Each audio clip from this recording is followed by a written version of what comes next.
From Telephone to Facetime by Caleb Adams.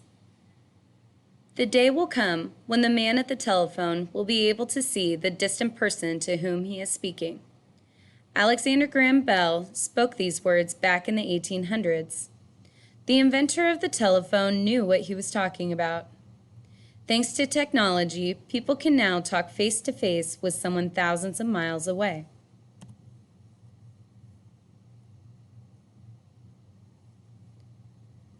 When telephones were invented, most people did not understand how electrical machines worked. Therefore, some people were afraid of telephones. Rumors spread that conversations were not private or that telephones could cause people to become deaf. Others did not see why telephones were useful. President Rutherford B. Hayes, 19th President of the United States, tested the telephone back in 1876. He had one put into the White House a year later.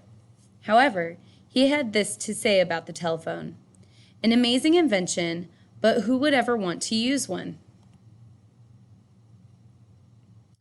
An idea takes hold. Ring! At first, the telephone was a strange new idea to the world. People did not even know what to say when they answered it. Alexander Graham Bell thought, "Ahoy!" a call used by sailors worked well. But inventor Thomas Alva Edison had another idea. He hoped the word hello would catch on as the best telephone greeting. He put the greeting hello in his operating manuals for the telephone. By 1880, people were saying hello to start phone conversations. Once people saw how useful a telephone could be, the demand for phones went up sharply. By 1900, Bell's company had almost 600,000 phones in use. That number increased to 6 million by 1910.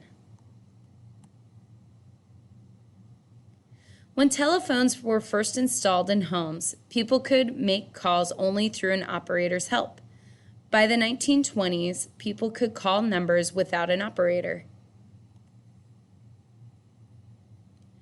The phone became part of people's everyday lives.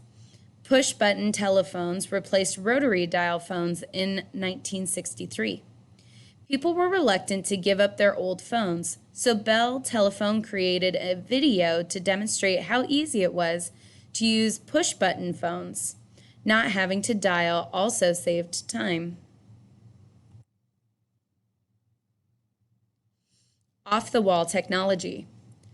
For almost a century, telephone signals could only be sent along cables and into the walls of buildings. Cable phones are called landlines, but another important discovery came along in 1973, the world's first cell phone. People can now carry a phone down the street. Cellular phone technology is different from landline technology.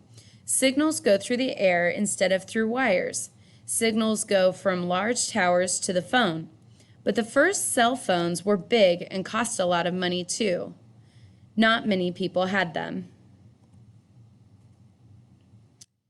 Cell phones did not get small enough to fit into people's pockets until around 2000. Once that happened, more and more people bought them. Many phones became smarter too. These smartphones can do a lot more than make calls. They work like little computers. In 2003, a computer software program called Skype was introduced, allowing people to make video calls on the internet. Now video calls can be made from a cell phone. People can send photos and written messages with cell phones too. They can surf the internet. According to Digital Trends, a technology information website, as of 2014, there were more cell phones than people on Earth. We have come a long way from Alexander Graham Bell's first phone. The history of the telephone, a timeline.